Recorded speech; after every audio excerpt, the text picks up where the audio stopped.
Hello everyone, welcome to I exam भी। दोस्तों बहुत स्वागत है आप सभी का। मेरा नाम है कैलाश तिवारी और आज हम डिस्कस करने वाले हैं 2024 में होने वाले एक अच्छे एग्जामिनेशन के बारे में। और बहुत सारे स्टूडेंट के मन में ये डाउट चलता ही है, ये एग्जाम कब होगा, कैसे होगा, क्या होगा कि नहीं होगा। ये सारी चीजें आज हम थोड़ा सा डिस्कस करेंगे और सबसे पहले जानेंगे इस एग्जामिनेशन के बारे में। आज हम डिस्कस करने वाले हैं NABARD, national bank for agriculture and rural development. मैं एक चीज और बताता यहाँ पे चलूं कि ये रेगुलेटरी बॉडी नहीं है, ये एक डीएफआई है जिसको हम क्या बोलते हैं, डेवलपमेंटल फाइनेंशियल इंस्टीट्यूशन। ओके, सो रेगुलेटरी बॉडी हमारा नाबार्ड है, हमारा सेबी है, बट ये नहीं है। ये थोड़ा सा ध्यान रखना। हालांकि हम इसको जब प्रिपेयर करते हैं तो हम बोलते हैं रेगुलेटरी बॉडीज है ना, जनरली आपने देखा होगा यूट्यूब चैनल्स में। तो उसकी वजह से कंफ्यूज नहीं होना है। NABARD is little bit different, but examination regular होता है। 2011 के बाद से आप देखेंगे रेगुलर नोटिफिकेशन इसका आपको दिख जाएगा। और साथ ही साथ आपको समझ में क्या आना चाहिए कि हमको कैसे प्रिपेयर करना है, टारगेट कैसे क्लियर करना है और फाइनली नाबार्ड के अंदर कैसे जाना है। तो सबसे पहले तो मुझे ये बताइएगा कमेंट बॉक्स में लिख के कि क्या आप नाबार्ड के लिए टारगेट कर रहे हैं या नहीं कर रहे हैं 2024 में। ओके, सो आगे बढ़ते हैं, बट इससे पहले मैं आपको बता दूं कि हम एक सेमिनार करने वाले हैं 6 मई को रात को 8 बजे, और जिसमें हम डिस्कस करेंगे कि नाबार्ड ग्रेड ए के 6 सब्जेक्ट्स को एक साथ कैसे टारगेट किया जा सकता है। ये इसकी बात हम करेंगे प्रीलिम्स की, जो आगे आपको थोड़ा सा समझ भी आ जाएगी। तो आज हम इस वीडियो को ऐसा लेके चल रहे हैं कि जिन स्टूडेंट्स को नाबार्ड के बारे में कुछ नहीं पता है उनको इससे काफी सारी चीजें पता चल जाएंगी, और जिन स्टूडेंट को कुछ कुछ पता है उनको बहुत कुछ पता चल जाएगा। ओके, सबसे पहले देखते हैं कि सैलरी कितनी है। तो salary grade A grade B, अब यहाँ पे ग्रेड ए क्या है, ग्रेड बी क्या है।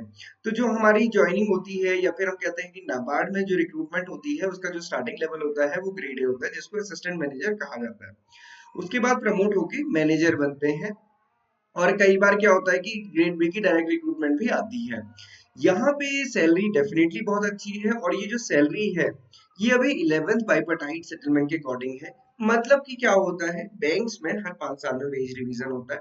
तो 2022 के बाद जो वेज रिवीजन ड्यू था वो हो चुका है बैंक्स का, बट अभी नाबार्ड का नहीं हुआ है। मतलब नाबार्ड का 12th बाइपर्टाइट सेटलमेंट अभी ड्यू है, मतलब सैलरी बढ़नी है। और कब से बढ़नी, नवंबर 2022 से। अभी के अकॉर्डिंग जो सैलरी है ग्रेड ए की आप देखेंगे 44,500 का ग्रेड पे है। ग्रॉस सैलरीज में लगभग 98,000 बनती है। डिडक्शंस के बाद ये नेट सैलरी, जो नेट सैलरी होती है वो 81,000 होती है। और पर्क्स एंड अलाउंसेस आप देखेंगे तो 20,000 के आसपास होते हैं। सबसे बड़ा बेनिफिट क्या होता है, सबसे बड़ा बेनिफिट ये होता है कि आपको एकोमोडेशन मिलती है। एकोमोडेशन मिलना क्यों बेनिफिट है, क्योंकि जब आप जॉब करते हैं तो हम कहीं जॉब कर रहे हैं, एक अच्छा घर ढूंढना जिसमें हम रह सके, कि हम दिन भर काम करके आए, शाम को ऐसी जगह आए कि जहाँ पे आने के बाद मन खुश हो जाए। तो ऐसी जगह ढूंढना भी बहुत मुश्किल होता है, तो नाबार्ड वो ऑलरेडी पहले से ही देता है, तो ये एक बहुत अच्छी चीज होती है। पोस्टिंग्स अभी आगे डिस्कस करेंगे, वो भी बहुत अच्छी होती है। सबसे बड़ी चीज तो ये है कि स्टेट के कैपिटल में ही पोस्टिंग होनी है। ओके, तो अभी है, आप ही मानिए कि इसमें अभी 20,000 तक फर्दर इंक्रीज होने वाला है 12th बाइपर्टाइट सेटलमेंट के बाद। तो आप समझ सकते हैं ग्रेजुएशन वाली कितनी अच्छी जॉब है। ग्रेड बी की पोजीशंस भी कभी कभी आती है, बट पोस्ट ग्रेजुएशन इसमें चाहिए, प्लस साथ ही साथ आपके पास 3 ईयर का बैंकिंग एक्सपीरियंस इसमें होना चाहिए। ओके, ये इतना इसकी रिक्वायरमेंट रहती है। और इसकी सैलरी अगर आप देखेंगे 1,42,000 है ग्रॉस, और डिडक्शन के बाद नियरली 1 लाख इसकी 1 लाख 1 to 10 लाख इसकी सैलरी रहती है। ये थी ग्रेड ए और ग्रेड बी की सैलरी। आप देख सकते हैं जो पे स्केल यहाँ पे मेंशन किया था नोटिफिकेशन में, उसके अकॉर्डिंग ये है, ये सैलरी स्लिप है जो मैंने आपके साथ अभी डिस्कस की है। ओके, अलाउंसेस की अगर हम बात करेंगे तो यहाँ पे बहुत सारे अलाउंसेस हैं, इतने सारे अलाउंसेस होते हैं कि शायद हर किसी अलाउंस को अवेल भी नहीं कर पाता, और बहुत सारी चीजें ऐसे ही छूट जाती हैं। जैसे हाउस रेंट या फिर एकोमोडेशन कहेंगे आप, एकोमोडेशन मिलती है, और जो स्टेट कैपिटल में जिसकी वैल्यू 20,000 से 25,000 तक होती है, क्योंकि ये पैसा अकाउंट में नहीं आता तो ये जनरली रियलाइजेशन इसका नहीं होता है। बट आप समझिए कि कितनी बड़ी ये सुविधा साथ में मिलती है। देन कन्वेंस अलाउंस है, नियरली 150 लीटर पेट्रोल हर मंथ मिलता है। टेलीफोन इंटरनेट न्यूज़पेपर के लिए आप देख सकते हैं 15 रुपीज, टेलीफोन के लिए इंटरनेट के लिए 1000 रुपीज न्यूज़पेपर के लिए। तो इतने में कितने सारे ई सब्सक्रिप्शन आ सकते हैं, आप समझ ही सकते हैं। हाउस होल्ड अलाउंस है 5,000 रुपीज का, एलटीसी मिलती है 15,000 पर पर्सन। अदर अलाउंसेस आप देखेंगे ब्रीफ केस, स्पेक्स अलाउंस, ये सारी चीजें हैं।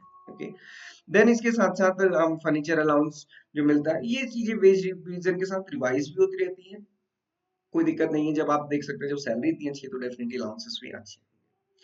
अब हम समझते हैं कि पोस्टिंग्स कहाँ होंगी, जॉब करनी कहाँ होगी। तो जो सबसे अच्छी चीज इसमें ये है, कई सारे स्टूडेंट को होता है कि सर हमें बहुत मतलब रैंडम पोस्टिंग ना मिल जाए, मतलब ऐसा ना हो कि अगर उत्तराखंड में पोस्टिंग मिली है तो कहीं पिथौरागढ़ से भी दूर ना मिल जाए, बिल्कुल नेपाल या चाइना बॉर्डर पे, सिमिलरली तमिलनाडु में भी कहीं बहुत दूर ना मिल जाए, तो यहाँ पे ये बहुत अच्छी चीज होती है कि स्टेट कैपिटल में ही पोस्टिंग्स होती है, क्योंकि स्टेट कैपिटल में ही इनके ऑफिसेस होते हैं। लगभग ट्रांसफर का जो पैटर्न है वो हर 4 साल में होता है या फिर प्रमोशन पे होता है, और 4 से 5 साल अगर सही पोस्टिंग है तो 5 ईयर, अगर कोई वैसी पोस्टिंग है कि ऐसे स्टेट्स है जैसे हिल स्टेट्स है, नॉर्थ ईस्टर्न स्टेट्स है, तो वहाँ पे 4 ईयर में ट्रांसफर होता है। डीडीएम लेवल पे जो स्केल 2 की पोस्टिंग होती है, मैनेजर की पोस्टिंग होती है, और जब डीडीएम बनते हैं, डिस्ट्रिक्ट डेवलपमेंट ऑफ मैनेजर, सो आप देखेंगे यहाँ पे जो काम होता है वो डायरेक्ट फील्ड लेवल पे होता है, या फिर हम कह सकते हैं डिस्ट्रिक्ट लेवल पे भी, और जो ब्लॉक लेवल या डिस्ट्रिक्ट लेवल की मीटिंग्स होती है उनको भी असेस करना होता है। तो जो डीडीएम्स होते हैं वो कहाँ पे वर्क करते हैं, वो ऑफिसेस, उनके ऑफिसेस होते हैं कहाँ पे, डिस्ट्रिक्ट लेवल पे, तो डिस्ट्रिक्ट की उनके पास पूरी जिम्मेदारी रहती है।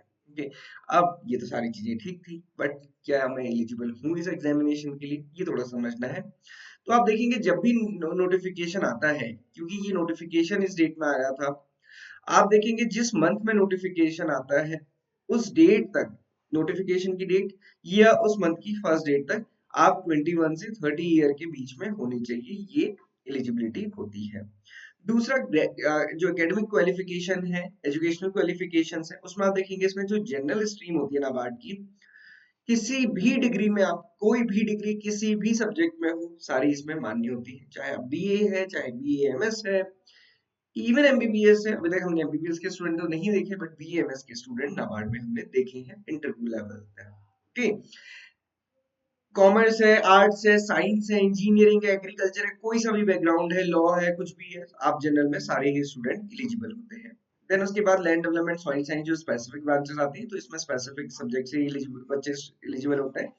जैसे लैंड डेवलपमेंट में आप देखेंगे तो एग्रीकल्चर के स्टूडेंट्स एलिजिबल होते हैं, हॉर्टिकल्चर में हॉर्टिकल्चर, सिमिलरली फाइनेंस की आती है, सिमिलरली आईटी की आती है, तो ये वैकेंसीज होती है जिनमें स्पेसिफिक स्टूडेंट्स एलिजिबल होते हैं, मतलब जिनका ग्रेजुएशन या पोस्ट ग्रेजुएशन स्पेसिफिक सब्जेक्ट में होता है। अभी देख सकते हैं 2022 में जो वैकेंसीज आई थी, आप देखिए उसमें जनरल की वैकेंसीज थे, agriculture, engineering, fisheries, forestry, land development, plantation, civil engineering, environment, finance, computer, agri business, marketing, development manager, या फिर सारे। आप देखिए इस पूरे उसमें अगर आप वैकेंसीज देखेंगे, इतने सारे सब्जेक्ट्स में यहाँ पे वैकेंसीज आती है जितने आपको किसी भी और एग्जामिनेशन में नहीं मिलेगा जनरली। ओके, तो ये चीज आपको ध्यान रखना है कि नाबार्ड एक स्पेशल अपॉर्चुनिटी प्रोवाइड करता है। आप ये देखिए कि आपका ग्रेजुएशन किस सब्जेक्ट में है, अगर आपको ये अपॉर्चुनिटी मिल रही है कि किसी भी आप स्पेसिफिक सब्जेक्ट में है तो वेल एंड गुड है, अदरवाइज जनरल में आप एप्लीकेबल होते ही होते हैं। आप देखिए सबसे ज्यादा वैकेंसीज आती भी किसमें, जनरल में, उसके बाद कंप्यूटर या आईटी, फाइनेंस में। अभी की लास्ट ईयर 40 वैकेंसीज थी आईटी में, और फाइनेंस में 15 वैकेंसी, और इसकी कट ऑफ कितनी कम जाती है, लास्ट ईयर की कट ऑफ अराउंड 11 गई थी। तो स्टूडेंट पूछते हुए कि सर ये इतना कम कैसे हो सकती है। आप खुद समझिए जितने भी आईटी स्टूडेंट्स हैं वो कहाँ गवर्नमेंट जॉब की प्रिपरेशन करते हैं, हर कोई जो आईटी सेक्टर है, क्योंकि आईटी सेक्टर का बूम है, तो वहीं पे सब लोग प्राइवेट में जॉब करते हैं, इसलिए यहाँ पे बहुत सारी वैकेंसी आती है, स्टूडेंट्स कम होते हैं और कंपटीशन भी कम होता है। तो अगर कोई स्टूडेंट आईटी का प्रिपरेशन करता है तो चांसेस उसके बहुत अच्छे हो जाते हैं। then company secretary की, civil engineering, electrical engineering, geoinformatics, forestry, food processing, stats, mass comm, तो आप देख सकते हैं इतने डिफरेंट डिफरेंट सब्जेक्ट्स में यहाँ पे वैकेंसीज आती है। ओके, अब समझते हैं कि एग्जामिनेशन पैटर्न को, थोड़ा सा यहाँ पे टाइम लेके इसको डिस्कस करेंगे। सिलेक्शन कैसे होगा, अल्टीमेट हमारा सिलेक्शन है, और सिलेक्शन सिर्फ प्रीलिम से नहीं होगा, सिलेक्शन के लिए तीनों फेज हमें क्लियर करने होंगे। तो सबसे पहला जो फेज है वो ये है, उसमें 8 सब्जेक्ट होते हैं, और जिसमें कि जो मेरिट बनती है, मतलब फेज 2 के लिए सिलेक्शन होगा वो इन 3 सब्जेक्ट से होगा, जीए, ईएसआई और एग्रीकल्चर एंड रूरल डेवलपमेंट। तो 100 मार्क्स का ये रहता है, 100 मार्क्स की बेसिस पे सिलेक्शन होता है। देन आप देखेंगे ये सब क्वालिफाइंग सब्जेक्ट्स है, reasoning, English, computer, quants and decision making. Okay, इन सब में क्या करना है आपको, जस्ट एक जो कट ऑफ है वो क्लियर करनी है, इसके बेसिस पे फेस टू के लिए सिलेक्शन होगा या नहीं होगा, नहीं निर्भर करता है। निर्भर किस पे करता है, जनरल अवेयरनेस, ईएसआई और एआरडी। ओके, तो आप समझ गए होंगे कि एग्जामिनेशन में आपका सिलेक्शन किस पे डिपेंड करने वाला है, फेज 1 के लिए। ये फाइनल सिलेक्शन के लिए नहीं है, ना ही इसके मार्क्स ऐड होंगे, बस ये जस्ट ये है कि एक स्टेप से आप दूसरे स्टेप, मतलब आप ये समझिए कि लास्ट ईयर 75,000 में से उनको 3000 स्टूडेंट सेलेक्ट करने थे, तो उन्होंने इस एग्जाम को कंडक्ट कराया, और इन 3 सब्जेक्ट के बेसिस पे, मार्क्स के बेसिस पे फेस टू के लिए सेलेक्ट किया। हालांकि उन स्टूडेंट का ये भी कट ऑफ क्लियर होनी चाहिए। ओके, तो ये था प्रीलिम्स एग्जामिनेशन। अब जो मेंस एग्जामिनेशन है मैं यहाँ पे जनरलिस्ट के लिए पहले बता रहा हूँ, फिर मैं आपको स्पेशलिस्ट के लिए बताऊंगा, मतलब स्पेसिफिक सब्जेक्ट्स के लिए। मेंस में दो पेपर होते हैं, पेपर वन और paper two. Paper one general English का होता है, ये सबके लिए कॉमन है, चाहे आप जनरलिस्ट स्ट्रीम से, स्पेसिफिक स्ट्रीम से, आईटी से, फाइनेंस से, किसी में भी ये होगा ही होगा। तो जनरल इंग्लिश का पेपर होता है, डिस्क्रिप्टिव होता है, 3 क्वेश्चन इसमें आते हैं, एक ऐसे राइटिंग का, एक प्रेसी राइटिंग का, और साथ ही साथ एक लेटर राइटिंग का। ये 3 क्वेश्चन इसमें आते हैं और 100 मार्क्स का होता है, 90 मिनट्स सफिशिएंट टाइम है।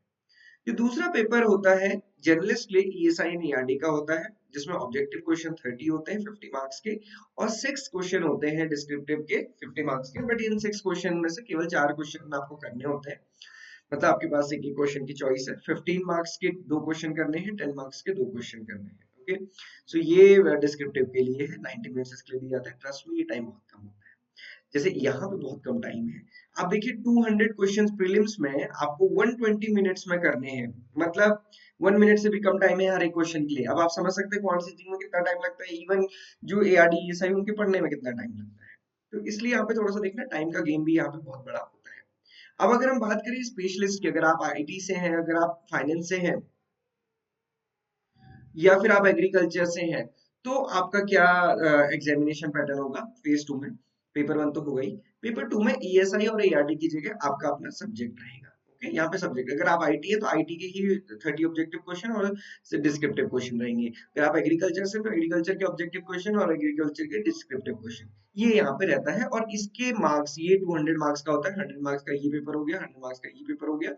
इनके बेसिस पे प्लस इंटरव्यू के बेसिस पे फाइनल सिलेक्शन होता है। ओके, तो ये 3 स्टेजेस हैं जिसके बेसिस पे फाइनल सिलेक्शन होता है। अब बच्चों की क्वेरी आती है, सर एआरडी और ईएसआई में पढ़ना क्या है। तो यहाँ पे सिलेबस बहुत वेल डिफाइन उन्होंने किया है already. Agriculture and rural development का आप देखेंगे, ये एग्रीकल्चर का सिलेबस है।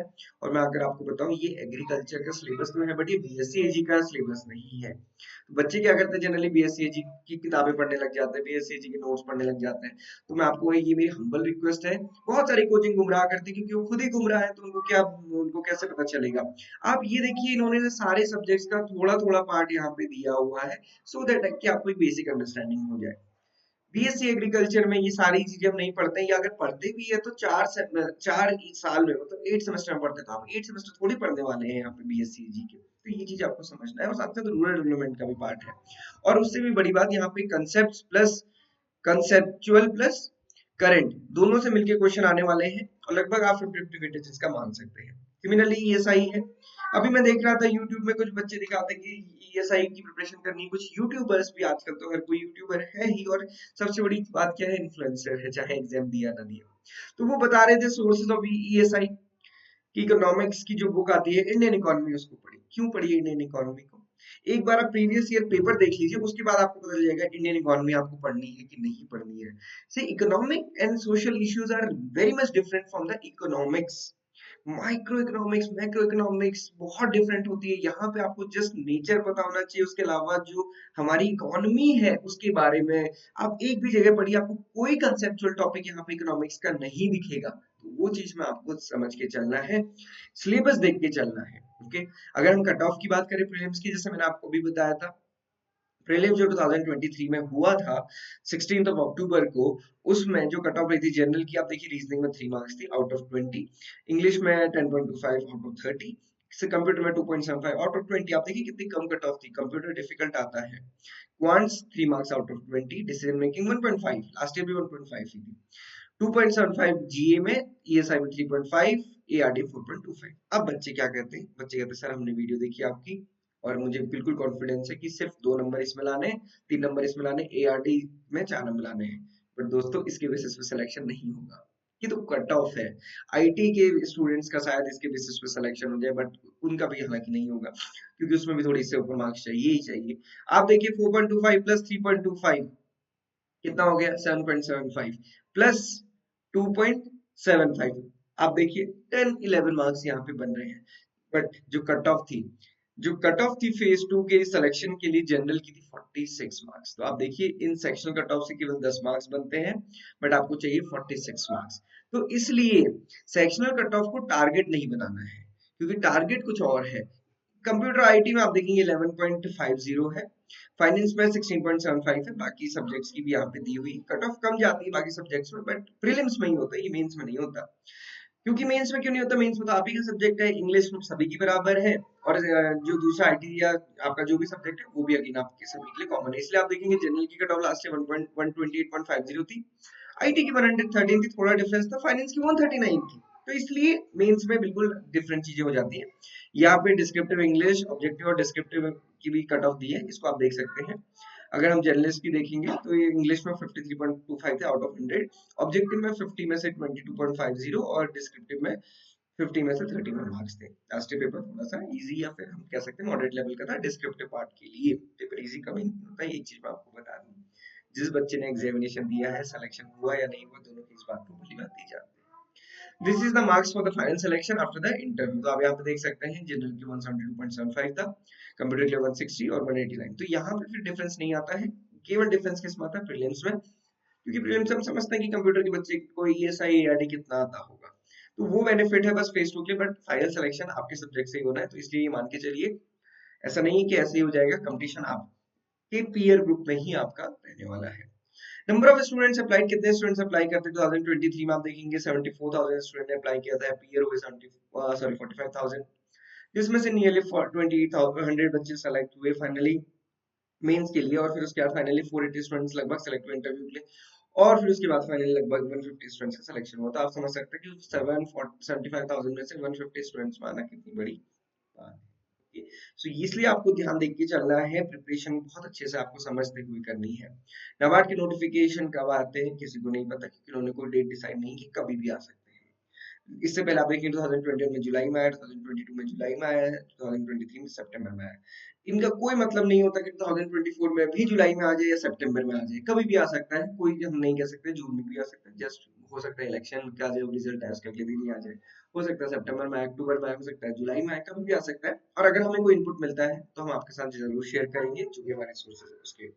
ओके, सो अब आपको क्या समझना है, आप अभी मई में हैं। ओके, नोटिफिकेशन कभी भी आ सकता है, बट हमारे पास साल के 4 महीने तो ऑलरेडी जा चुके हैं। ओके, लास्ट ईयर अगर आप देखेंगे सितंबर में नोटिफिकेशन आया था, और अक्टूबर में प्रीलिम्स हुआ, नवंबर में मेंस हुआ, दिसंबर से इंटरव्यू शुरू हो गए थे, जनवरी में इंटरव्यू हुए और फरवरी में खत्म भी हो गया, सारा सिलेक्शन वगैरह सब कुछ हो गया। तो मतलब आपके पास नोटिफिकेशन आने के बाद बिल्कुल टाइम नहीं मिलता है, इसलिए स्टूडेंट्स पहले से ही प्रिपेयर करते हैं, और जो स्टूडेंट पहले से ही प्रिपेयर करते हैं सिलेक्शन भी उन्हीं का ही होता है, ये चीज भी आप समझिए। इसलिए इन नोटिफिकेशन का वेट नहीं करना, क्योंकि नोटिफिकेशन का वेट करेंगे तो 8 सब्जेक्ट देख के तो आप ऐसे ही घबरा जाएंगे, इसलिए अभी से प्रिपरेशन शुरू करनी है। कभी भी नोटिफिकेशन आ सकता है, इसलिए आप प्रिपरेशन कीजिए। अगर जुलाई में आता है तो भी आपके पास अभी 2 महीने हैं, सितंबर में आता है तो आपके पास 4 मंथ्स है, और इसमें बहुत अच्छे से प्रिपेयर कीजिए। और ऐसा नहीं कि खाली प्रीलिम्स करना है, क्योंकि सिलेक्शन आपको पता है मेंस प्लस इंटरव्यूज होगा, तो सारी ही चीजें करते हुए चलना है। Again think big, trust yourself and make it happen. कोई भी डाउट क्वेरी क्वेश्चन आप हमसे पूछ सकते हैं, हमारा सेमिनार भी है 6 ऑफ मई को 8 बजे, आप उसको ज्वाइन कर सकते हैं, सो दैट कि हम ये समझें कि एग्जामिनेशन पैटर्न कैसा है, 8 सब्जेक्ट्स को कैसे कवर करता है। This is all for today, thank you everyone for watching this video and have a great day ahead.